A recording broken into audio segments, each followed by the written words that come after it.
Hi, my name is Danny Brown. I'm CEO of Myriad Real Estate Group. And today we're going to talk about, if you're a buyer in this market, how can you present the best possible offer?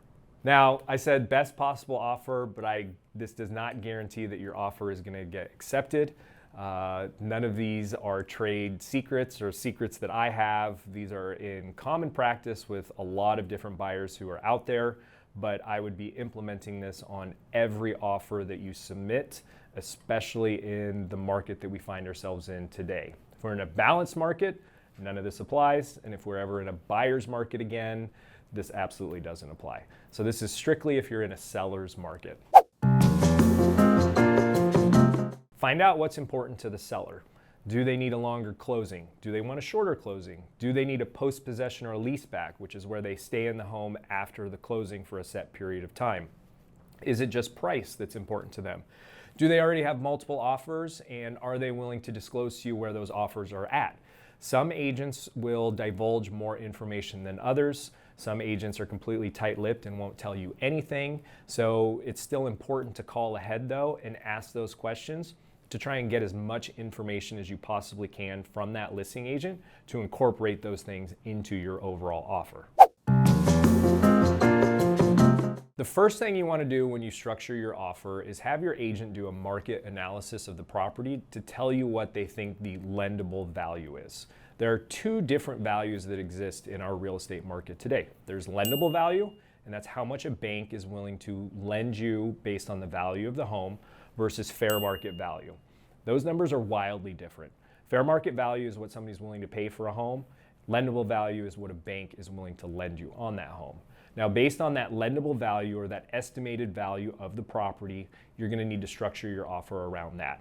So the first thing that I recommend is doing what's called an escalation clause. And this works very similar to an auto bid feature on eBay, where you state that you will pay a certain dollar amount. I usually recommend at least $1,000, and if you're in higher price points, $5,000 to $10,000 above the next highest offer to a maximum purchase price of whatever that number is. And whatever that number is a conversation that you and your agent will need to have based on what you're able to qualify for and what you're able to afford.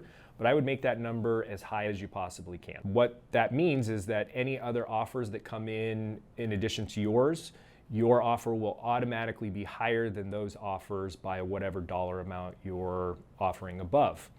Now, can you have competing escalation clauses? Absolutely. So that's where two different offers that have escalation clauses in them start bidding each other up to their maximum purchase price. That happens quite a bit. The next question I always get about escalation clauses is, how do I know the seller actually got these other offers? So you want to make sure that you write into your offer that the seller needs to provide you evidence of the next highest offer. That way you can see it and you can see that it's real and that your offer got bid up because of that other offer. Now, the follow-up question to that is, how do I know the listing agent didn't just make this offer up? Well, you don't. But we have a code of ethics that we have to live by, and if an agent was found guilty of doing something like that, they would lose their real estate license. And at the end of the day, it's not really worth it to do that, because we're getting paid somewhere between 2 to 3% typically for a transaction. And if you bid the property up another 20,000 or what have you, the risk just isn't worth the reward, in my opinion. And I think most people abide by that code of ethics and will not invent offers. So, and in this market, you don't really have to invent offers because everybody's getting multiple offers. Now you need to address for the seller the appraisal. That appraisal will probably come in low. It's not going to appraise for whatever your escalation clause is in at. So you need to be prepared to either waive your appraisal contingency altogether if you can. And that means if your contract price is much higher than what the home ends up appraising at, you're going to pay in cash to cover that difference no matter what. And if you can't, you forfeit your earnest deposit. Now, I know that sounds pretty scary, but that is kind of what it's taking in this market to get your offer accepted. Now, if you're not in the position to do that and you're not made of money, there is what's called appraisal gap coverage, where maybe you have $5,000 or maybe you have $30,000 or 50 or whatever that number is that you're willing to pay above the appraised value in the event that appraisal comes in low. You want to put that in writing up front and state that in the event the home doesn't appraise, I will pay this dollar amount above the appraised value. It's not as good as waiving your appraisal contingency altogether, but it's better than nothing. Last year during the frenzy of the spring, we had multiple clients where they could only afford $5,000 above the appraised value.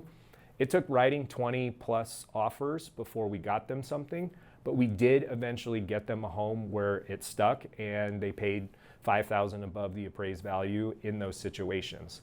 So you want to always address that appraisal in your offer up front. The third thing you want to do, shorten your inspection period. I don't recommend waiving your inspection period altogether. And your inspection period is where you get to do all of your due diligence, right? You get to do inspections, general home inspection, AC inspection, roof, sewer, all of those different things. 10 days is the standard in Arizona, and that's a really long time. I recommend shortening that. So for all of our clients, we default and shorten that to 5 days. So that's cutting that timeline in half. It means we have to hustle and we have to get everything scheduled. But fortunately for us, we work with a lot of great vendors and multiple vendors that do the same job. So we have multiple inspectors that we can reach out to, multiple AC guys, multiple roofers, plumbers, all of those things. So if our immediate go-to is booked, we have people that we can reach out to behind them. So shorten that inspection period from 10 calendar days down to 5. The only time I would recommend waiving your inspection altogether is if you're buying a relatively new house and you've seen it in person. So last year we had a client that did waive his inspection period altogether, but the home was built in 2018 and was in immaculate condition. Still had all the warranties associated with it, and we felt comfortable in that situation waiving our right to do inspections. But if you're buying an older home, I would not recommend waiving it altogether. Shorten it, but don't waive it. Another thing you can do is make sure that you're choosing the right lender. So the lenders that we work with will actually write a letter to the listing agent and the seller touting how great you are, how well qualified you are, and they will even pay the seller if they close late and it's their fault. So that is hugely important. And we've had listing agents that have rejected offers or asked us to switch lenders based on who they are. So the big banks have really bad reputations in our marketplace. That's Chase, Wells Fargo, Bank of America, Rocket Mortgage, and now Better.com. Those companies are really hard to work with. They're great for banking, great for maybe refis, but doing purchases, they're super clunky and hard to get information out of, and listing agents know that, so they may be less likely to accept your offer. The other thing is we have a lot of people who are buying homes right now from out of state. If your lender is based out of state, there's pushback there as well because they don't know our state laws. So you want to use somebody who is local and knows Arizona real estate and is easily reachable. And if your lenders have the chance, they should even reach out to the listing agents by phone when you submit an offer to talk about how great you as a buyer are and how well qualified you are. One thing that agents may recommend you do is writing letters to the sellers.